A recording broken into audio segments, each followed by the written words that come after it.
بائیں بسی سے پیدا کیا، آدم علیہ السلام سلا دیا، کیا مہر دیتے ہو؟ اللہ پاک نے فرمایا کہ میں تمہاری بیوی ہے، مہر کیا دو گے؟ انہوں نے کہا کہ مہر درود شریف پڑھو۔ یہ سب جھوٹی قصے ہیں، نہ وہاں نکاح کی ضرورت تھی اور نہ کسی مولوی صاحب نے خطبہ پڑھا تھا، نہ گواہوں کو بلایا گیا۔ جب اللہ نے کہہ دیا تیری بیوی ہے، بات ہی ختم ہوگی، تم کون ہو روکنے والا؟ اور یہ پتہ نہیں مسئلے کیسے بناتے ہیں، مجھے تو بڑا دکھ ہوتا ہے۔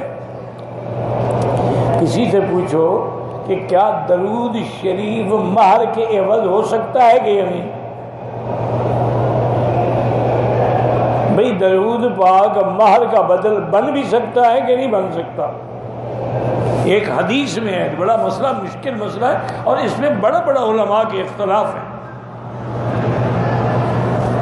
ایک عورت نے حضور سے آ کے درخواست کی کہ میں آپ سے شادی کرنا چاہتی ہوں۔ اللہ نے اپنے نبی کو یہ اختیار دیا تھا کہ اگر کوئی عورت امرأۃ وہبت اپنا نفس آپ پر ہبہ کرتی ہے تو آپ کو حق ہے، اگر چاہیں تو قبول کر سکتے ہیں۔ حضور خاموش رہے، اس نے پھر کہا، حضور نے فرمایا بی بی مجھے خواہش نہیں ہے نکاح۔ ایک صحابی بیٹھے تھے، انہوں نے کہا حضور اگر آپ نکاح نہیں کرتے میرا کر دیں۔ یا تو آپ نکاح کرتے نا، اگر آپ نکاح نہیں کرتے ہیں تو پھر میرا نکاح کر دیں۔ حضور نے فرمایا حل ماء کا شیء، تمہارے پاس کچھ ہے بھی صحیح حق المہر دینے کے لیے؟ انہوں نے کہا یہی چادر ہے جو باندھ کے بیٹھا ہوں۔ آپ نے فرمایا کہ جاؤ اللہ کے بندے کوئی تلاش تو کرو، فَلْتَمِسْ وَلَوْ خَاتَمًا مِنْ حَدِيدٍ، چاہے لوہے کی انگوٹھی ہو۔ یہ معنی ہے تھوڑی سی چیز، ورنہ لوہے کی انگوٹھی پہننا تو حرام ہے۔ حضور کیسے فرماتے کہ لوہے کی انگوٹھی لے آؤ؟ مانا بھی کوئی حقیر کوئی تھوڑی سی چیز ڈھونڈ کے لے آؤ۔ اس نے کہا حضور میں کیا ڈھونڈ کے لے آؤں جس کے گھر میں مٹی کے سوا کچھ نہیں ہے؟ تو اب حضور نے اچھا حل معک من القرآن شیء، تمہیں قرآن کی کوئی صورت یاد ہے؟ انہوں نے کہا ہماری صورت قضا و قضا و قضا، فلاں صورت یاد ہے، فلاں یاد ہے، فلاں یاد ہے۔ اور انہوں نے اچھا ایسا کرو تم اپنی بیوی کو یہی صورتیں پڑھا دینا۔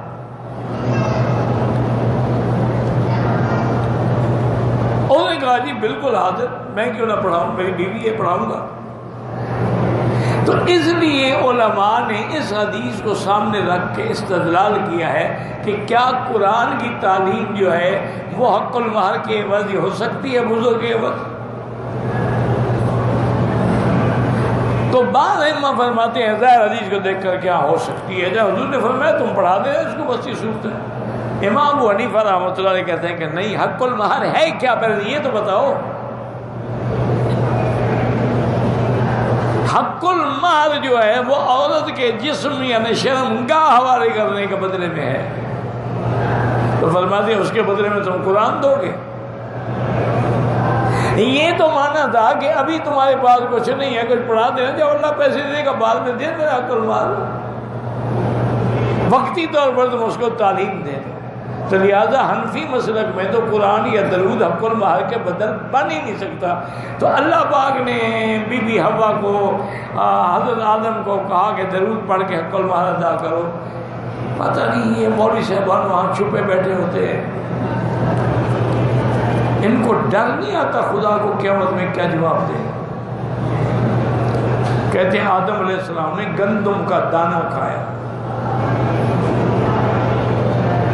ایک مولوی، بہت بڑا مولوی، میں نام نہیں لیتا اس کا، اگر زندہ ہے تو اللہ اس کو ہدایت دے، اور اگر فوت ہو گیا ہے تو اللہ اس کی مغفرت کرے۔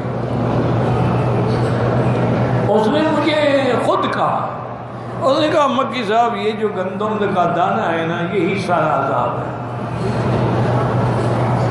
میں نے کہا حضرت کیسے؟ کہنے لگا حضرت یہ گندم کا دانہ جو ہے دو ہی تو دانے ہیں نا، ایک گندم کا دانہ کھانے والا، ایک عورت والا گندم کا دانہ، شکل دیکھ لو ایک جیسی ہے کہ نہیں ہے؟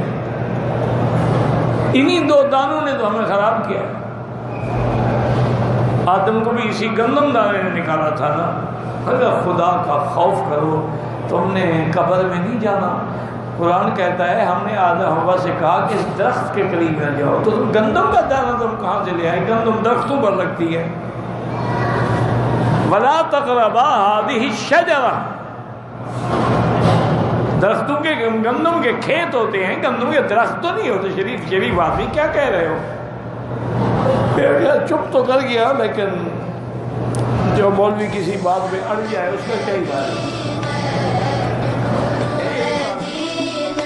من مكة حبيبي نور سطع المدينة